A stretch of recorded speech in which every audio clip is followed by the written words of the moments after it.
Bismillahirrahmanirrahim. Assalamu alaikum. I hope you all are fine and staying safe and happy. I am your history teacher, Ms. Farheen, and I welcome you all to your history class. My dear students, as you know that we are in unit number 4, जिसमें हम क्या पढ़ रहे हैं, हम मुस्लिम rule के बारे में पढ़ रहे हैं, किस तरीके से वो साउथ एशिया में आया और कौन कौन सी मुख्तलिफ एम्पायर्स जो थी वो यहाँ रही हैं. हिस्ट्री में जब हमने इस चीज़ के बारे में पढ़ा तो हमने पहले मुख्तलिफ सल्तनत जो थी यहाँ पर दिल्ली सल्तनत से स्टार्ट किया था और अब हम मुगल एम्पायर को डिस्कस करें. काफ़ी सारे मुगल एम्परर्स के बारे में हम डिस्कस कर चुके हैं. लेट्स सी आज कौन से मुगल एम्परर को हमने डिस्कस करना है. आज हम किसी मुगल एम्परर को डिस्कस नहीं करें बल्कि जो साउथ एशिया है उसमें बहुत सारे लोग जो है वो हुकूमत कर रहे थे और यहाँ बहुत सारे रिलीजन्स भी थे. मराठास जो है ये एक बड़ी प्रोमिनेंट पावर रहे हैं साउथ एशिया में. किस मकाम पर थे ये और मुगल के साथ इनका क्या इंटरेक्शन था, किस तरीके से ये पावर में आए, इन तमाम चीज़ों को आज हम डिस्कस करेंगे. सबसे पहले मराठास को अंडरस्टैंड करने के लिए आपको ये समझना चाहिए कि किधर किसकी हुकूमत किस टाइम पर थी. ये मैप ऑफ इंडिया है, इसके साथ अभी पाकिस्तान का मैप मौजूद नहीं है, लेकिन ये पाकिस्तान का मैप अगर यहाँ पर हो तो ये जो नॉर्दर्न एरिया है ये मैक्सिमम किसके पास था. नॉर्दर्न इंडिया जो है ये मुगल्स के पास था. दक्कन का भी कुछ इलाका, ये जो दक्कन प्लेटो है इसका भी कुछ इलाका जो है वो मुगल्स के पास था. लेकिन यहाँ बहुत सारी और भी जो है वो सल्तनत जो है वो मौजूद थी और इन सल्तनत का जो ये सल्तनत क्या करती थी, बेसिकली ये आर्मी को हायर करती थी और वो आर्मी जो है इनके लिए मुख्तलिफ जंगें लड़ती थी और जो छोटे छोटे इलाके होते थे वो इनको दिए होते थे जहाँ से ये टैक्स जो है फार्मर्स से लेकर और जाकर जमा करवाया करते थे. तो यहाँ मराठास की अगर बात किया जाए, आजकल के दौर में इसको महाराष्ट्र कहा जाता है. ये पूरा महाराष्ट्र का इलाका है जो अभी आज अगर आप इंडिया को देखें, लेकिन उस तरह वक्त ये मराठा दौर से ये जो मराठी बोलने वाले लोग थे देवर मराठी स्पीकर्स और उसी से ये मराठा जो है ये जो है निकला है.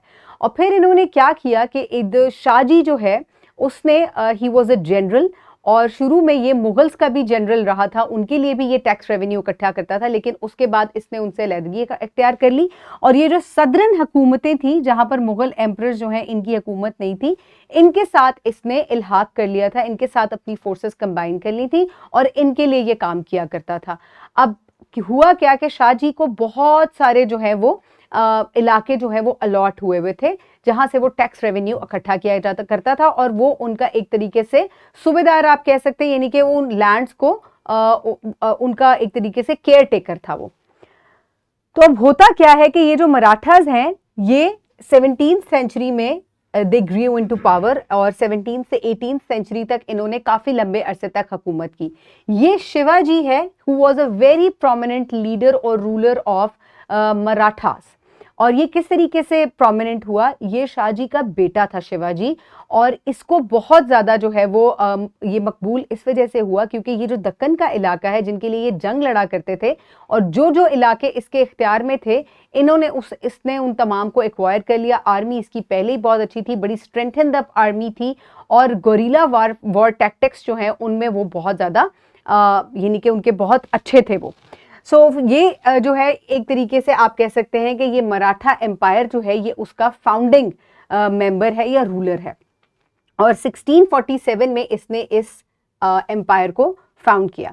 इससे पहले शिवाजी जो है ही wasn't the emperor of Maratha, ये सिर्फ एक तरीके से एक लीडर था जो मराठास को लीड कर रहा था. लेकिन अल्टीमेटली इन 1647 इसने अपने आप को क्राउन कर दिया इन सेट दैट इस लैंड का जो दक्कन एरिया है जो लैंड से एक्वायर करता गया, इसने कहा कि मैं यहाँ का किंग हूँ या मैं यहाँ का एम्परर हूँ. और इस तरीके से मराठास जो है आहिस्ता आहिस्ता दे गेन्ड द पावर.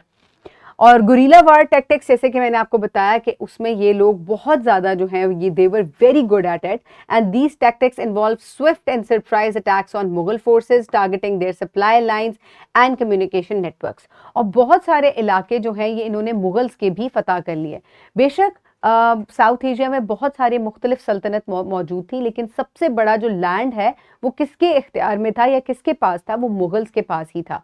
और इस तरीके से आहिस्ता आहिस्ता इन्होंने इन टैक्टिक्स की बुनियाद पर मुगल्स को बहुत टफ टाइम दिया और उन्होंने बहुत बड़ी एक टेरिटरी जो है वो साउथ इंडिया में बना ली थी. नेवल फोर्सेस और जो है वो भी इनके पास बहुत अच्छी नेवी थी और इन्होंने बहुत सी ट्रेड जो है उसको भी डिस्टर्ब किया। किसकी ट्रेड को ये डिस्टर्ब करते थे? ये मुगल्स की ट्रेड को डिस्टर्ब करते थे। अब ट्रेड्स को डिस्टर्ब करने से क्या फायदा होगा? ट्रेड से आप इनकम जनरेट करते हैं और जब आप इनकम जनरेट करते हैं तो आप अपनी आर्मी को फर्दर स्ट्रेंथन अप करते हैं। तो इन्होंने उनकी ट्रेड को बहुत ज्यादा नुकसान पहुंचाया, जो ये वाया सी रूट्स भी करते थे या लैंड रूट्स भी करते थे, ये उन दोनों को ही बहुत ज्यादा नुकसान पहुंचाते थे, जिस वजह से इन्होंने मुगल्स की इकोनॉमी को भी बहुत ज्यादा जो है वो आप एक तरह से कह सकते हैं नुकसान पहुंचाया था। और ये वो मराठा किंगडम का मैप है। ये पूरा इलाका जो है ये इन्होंने एक्वायर कर लिया था। ठीक है, ये जो जितना भी आपको पिंक एरिया नजर आ रहा है ये तमाम एरिया इन्होंने एक्वायर कर लिया था। So the Marathas expanded there territories through a series of military campaigns and conquest and they captured strategically important regions including forts and territories in Maharashtra, Karnataka and parts of central and northern India.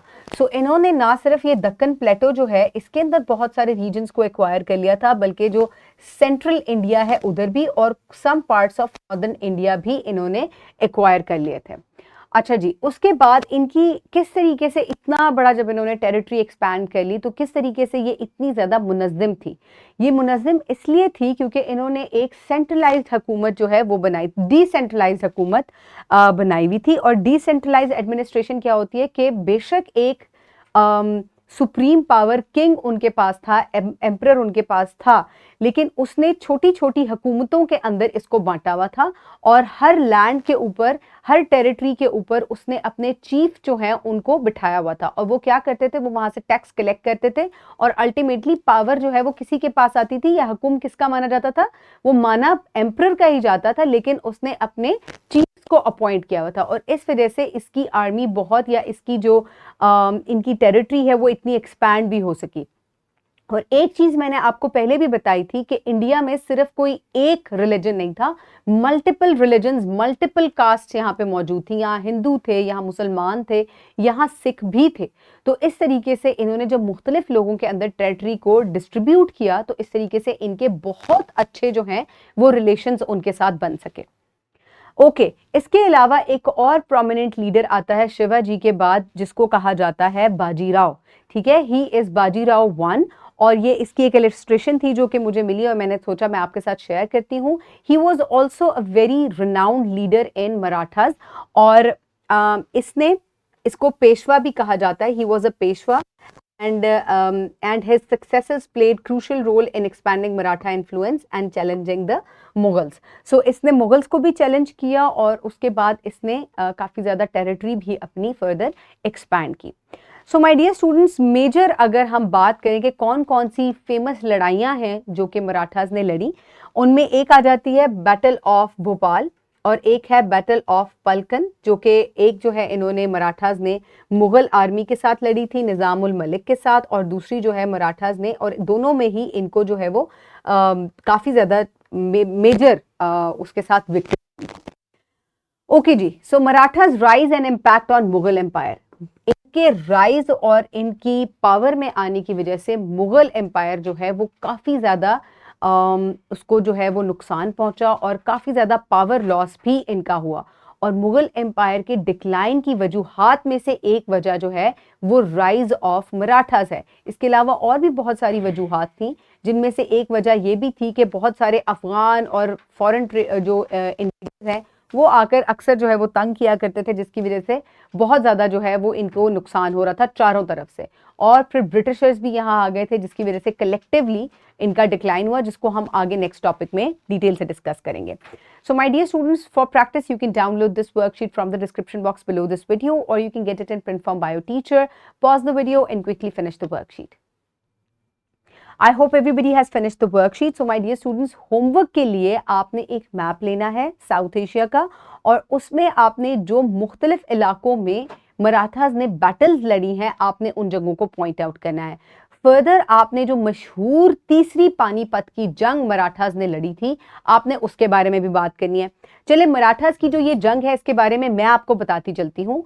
Marathas के decline की एक वजह जो है उसमें Britishers भी थे और दूसरा अहमद शाह दुर्रानी जो कि एक अफगान इन्वेडर थे, उसने जब यहाँ आकर हमला किया तो उसने पानीपत के मैदान पर बहुत ही भारी नुकसान पहुंचाया था मराठास को, और जिसकी वजह से इनको बहुत मेजर जो है वो सेटबैक हुआ था। और ये तीसरी मशहूर पानीपत की जंग है जो कि इस मकाम पर लड़ी गई थी, ठीक है। और तब तक मराठास के कंट्रोल में था ये एरिया, और इसकी वजह से इनको काफी ज्यादा जो है वो नुकसान पहुंचा था। और कौन से इन्वेडर थे? अहमद शाह दुरानी, ठीक है। और कौन थे? He was an Afghan invader. So my dear students, ये कुछ बातें हो गई जो कि होमवर्क से रिलेटेड है। फर्दर आप इसको नेट पे और भी सर्च आउट कर सकते हैं। So my dear students, conclusion क्या है आज के टॉपिक का कि एक नई मुख्तलिफ, आपने देखा है कि किस तरीके से दिल्ली सल्तनत का एक अरूज था, फिर आहिस्ता आहिस्ता उसका जवाल आया, और उसके जवाल के साथ ही मुगल्स जो हैं वो जो है काफ़ी ज़्यादा दे केम टू पावर। इसी तरीके से अब मुगल्स का डिक्लाइन आता जा रहा है, और एक नई जो है वो सल्तनत आपको देखने को, या एक नई पावर जो है वो आपको सब कॉन्टिनेंट में देखने को मिल रही है, जो कि कौन है? जो कि मराठास थे, ठीक है। और इन्होंने ना सिर्फ मुगल्स को बड़ा टफ टाइम दिया, बल्कि इन्होंने जब ब्रिटिशर्स ने यहाँ आके इन्वेड करना शुरू किया तो इन्होंने उनको भी बहुत टफ टाइम दिया था। लेकिन अल्टीमेटली इनका जवाल जो है वो अहमद शाह दुरानी के साथ जो जंग हुई थी उससे हुआ, एंड फर्दर जो इनकी ब्रिटिशर्स के साथ लास्ट वॉर हुई थी उसमें भी इनको मेजर सेटबैक हुआ था, और उसके साथ ही इनका डाउनफॉल हो गया था। So my dear students, I hope you have enjoyed today's lecture. Stay safe. Thank you so much and अल्लाह हाफिज.